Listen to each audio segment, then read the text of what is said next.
My dear friends, good afternoon and welcome to today's lunch break with the Rabbi. Today is Wednesday, May 12th. It is the first of Sivan Rosh Chodesh. It is also at this time that we keep in mind our brothers and sisters in the land of Israel, which is under attack. And I'd like to take this opportunity before we begin today, if you can join me in saying a psalm in the merit and in the honor and for the safety and security for our brothers and sisters in the land of Israel, that God watch them and protect them from any harm, and God protect all of us, and we all be safe and secure and bring peace and tranquility.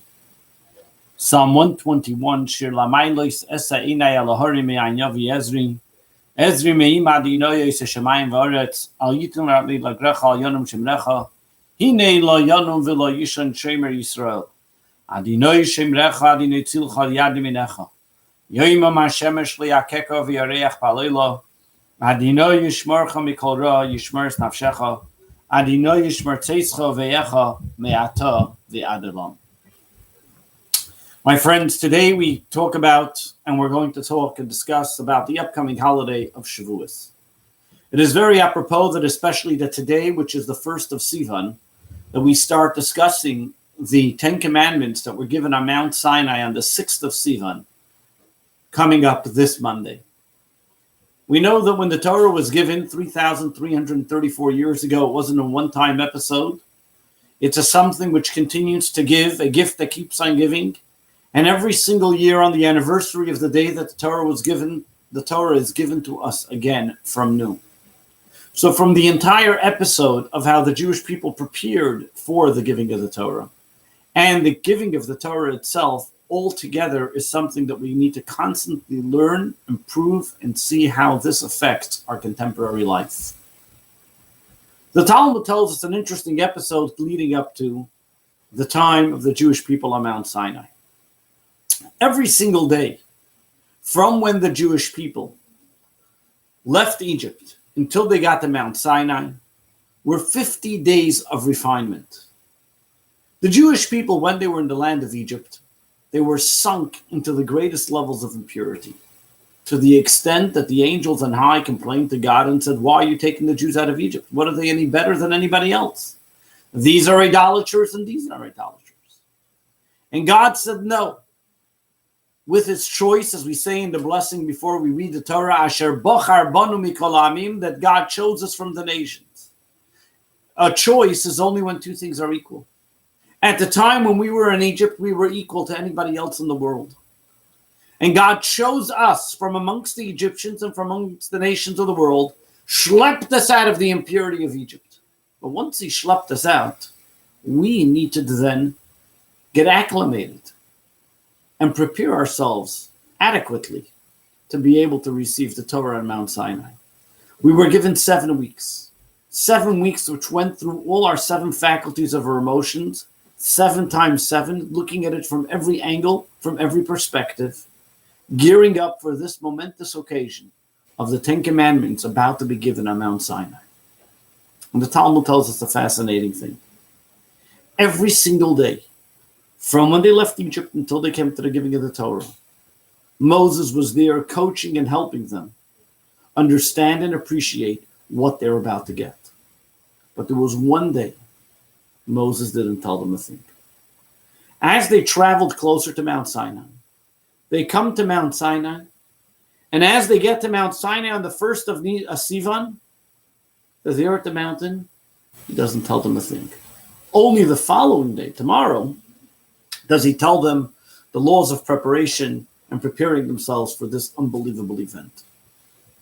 Why all of a sudden did they come to Mount Sinai? They're about to get the Torah. And all of a sudden he loses his tongue. He doesn't tell them. He doesn't prep them. He doesn't excite them. He doesn't rally them. We also find another interesting thing, that when the Jewish people came to Mount Sinai on the first of Sivan, the Torah uses a terminology, and they rested at the mountain in singular term. Why in singular term? There were over 3 million people there. And the Talmud explains because when the Jewish people came to Mount Sinai, they were like one people, one heart. Which that in itself is miraculous for Jews. Usually Jews, you have two Jews, you have three opinions. But over here, they came to Mount Sinai, even though any other time they stayed and they came to a stop, there was always differences of opinion. So said this and so said that. But when it came to Mount Sinai, everybody and anybody had one mind, one heart, one people stood at the mountain, ready and willing to accept the Torah as one. And at the same time, Moses didn't tell them anything. You may think the contrary. You finally have the Jewish people all agreeing, all on your side. Tell them what's on your mind. Rally them. And what does the Talmud say? Why? Because they were tired from traveling. Tired from traveling? Don't we know the miraculous events that the Jewish people occurred while they were in the desert? God flattened the mountains for them. There was no issues. There was no weary and teary on their feet. They didn't even feel it. The clouds of glory just picked them up and moved them like a moving escalator. So what were they tired about?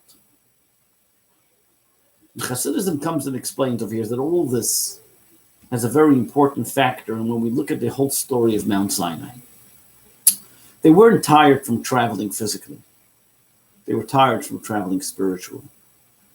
Every single day, energizing, refining, and looking and combing through every type of behavior and emotion, getting it ready for this special time of the Mount Sinai. What brought them to come as one people, as one heart, was a journey. It wasn't just an automatic understanding. God created us as different people. God created that the same way two people look alike, no two people think alike. And they were able to come together as one heart, as one entity, as one mind. It wasn't a simplistic journey. It was something that took a lot of work. But you know what happens when you work, and you never have time to enjoy it? That's why God gave us Shabbos. Shabbos is that one day you're cut off from the world. You have, no matter what you do for a living, you just stop. Over here, the Jewish people, right before Mount Sinai, they were working so hard, they needed now time to permeate everything they've learned, everything, and absorb everything they've experienced. And because they were so busy absorbing everything, therefore there was no room for differentiation. Differentiation only happens when a person's spitting out ideas, saying things. But when we accept, when we're busy absorbing, when we realize that we're a vessel to absorb, then automatically there's no differentiation. We're one unit. The Jewish people on the 1st of Sivan, they were at the moment where they were absorbing. They were quiet. They weren't told anything.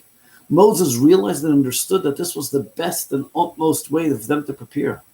That tomorrow I will tell them the laws of preparation for Mount Sinai. But right now, they have to absorb and get into them everything that they've done for the past 40 days, 42 days. And now they can then move further on. The same idea is also in every single one of us in our own life. We sometimes think that we have to make a lot of noise, answer this, that, and the other. At times, we just need to be quiet. Allow it to settle in. Allow it to penetrate. Allow what we heard and listened to. Let it make sense. Let us understand. How does it affect us? What does it mean to us?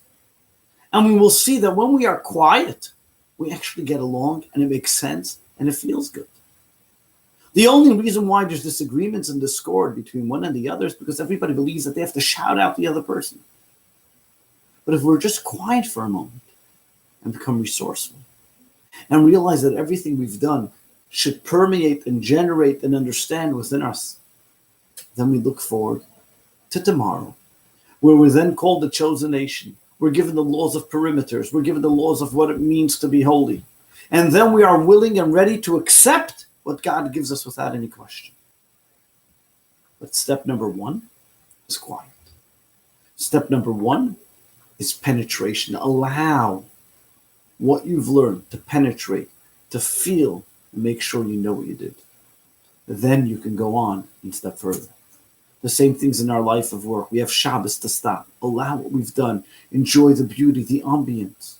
So then you can be blessed with the week ahead. The Torah is teaching us for every time and every age.